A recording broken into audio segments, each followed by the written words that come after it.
যদি বলি আপনার সকালবেলার কফি খাওয়ার অভ্যাসটাই আপনার ডোপামিন নষ্ট করছে, আর যদি বলি মাত্র 5 মিনিটের একটি ছোট্ট ডিপ ফোকাস হ্যাক আপনার কফিকেই ফোকাস বুস্টার বানিয়ে দিতে পারে।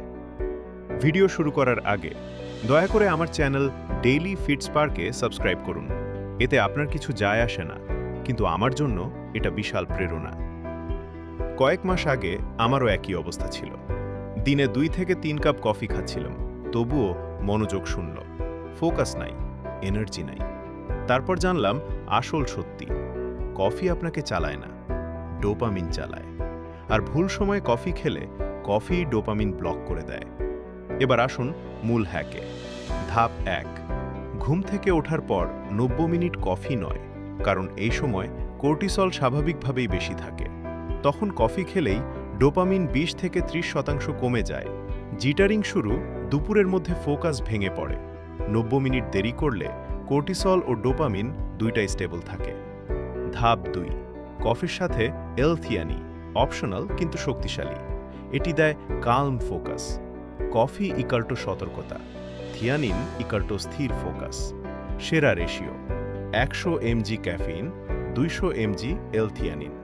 এতে স্টিমুলেশন 40% কমে এবং ফোকাস বাড়ে 4 থেকে 6 ঘন্টা। ধাপ 3, খালি পেটে কফি নয়, কারণ খালি পেটে কফি ব্লাড সুগার কমে, ডোপামিন কমে, উদ্বেগ বাড়ে, ফোকাস নষ্ট। একটি ছোট প্রোটিন স্ন্যাক নিন, একটা সেদ্ধ ডিম, বাদাম, গ্রিক দই, peanut butter, toast.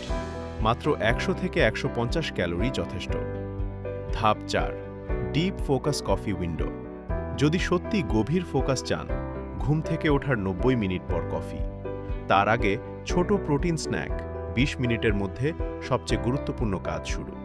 Focus pick এই সময়ই হয়। ধাপ 5, বিকেল 3টার পর কফি নয়, কারণ ক্যাফেইনের হাফ লাইফ 6 ঘন্টা। 3টার পর কফি, রাতের ডোপামিন ব্লক, ঘুম নষ্ট। পরের দিন আরও খারাপ চক্র। আজই ভাঙুন। পজিটিভ টেকঅ্যাওয়ে, বেশি কফি দরকার নেই, সঠিক সময়েই দরকার। এতে আপনার ফোকাস, প্রোডাক্টিভিটি, মুড, মোটিভেশন 20 থেকে 40% উন্নতি হবে এক সপ্তাহেই।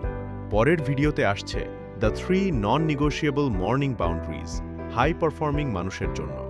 ভিডিওটি যদি ভালো লাগে দয়া করে লাইক, শেয়ার, কমেন্ট এবং সাবস্ক্রাইব করুন ডেইলি ফিট স্পার্কে। আপনি যেহেতু এতক্ষণ দেখলেন, এটি আপনার সামান্য সাপোর্ট, কিন্তু আমার জন্য বিশাল শক্তি।